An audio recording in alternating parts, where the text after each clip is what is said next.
Service in Milwaukee-Sullivan has issued a severe thunderstorm warning for southeastern Walworth County in southeastern Wisconsin until 2:45 p.m. At 2:03 p.m., a severe thunderstorm was located over Walworth, or near Williams Bay, moving east at 40 miles an hour.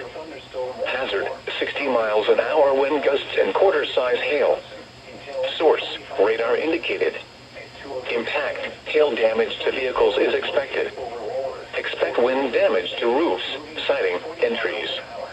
Locations impacted include Lake Geneva, Genoa City, Walworth, Richmond, Fontana on Geneva Lake, Pale Lake, and Powers Lake.